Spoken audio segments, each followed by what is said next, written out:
நற்செய்தி வாசகம். ஒருவர் தம் வாழ்வுக்கு ஈடாக எதை கொடுப்பார்? மத்தேயு எழுதிய தூய நற்செய்தியிலிருந்து வாசகம். அதிகாரம் 16, இறை திருவசனங்கள் 24 முதல் 28 முடிய.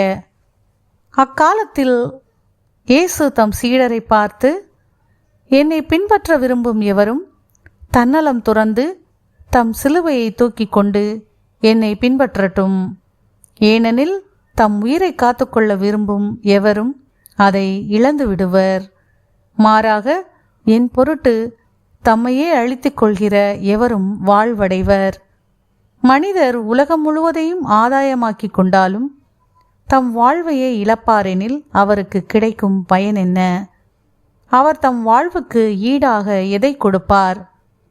மானிட மகன் தம் தந்தையின் மாட்சியோடு தம் வானதூதர்களுடன் வரப்போகிறார்.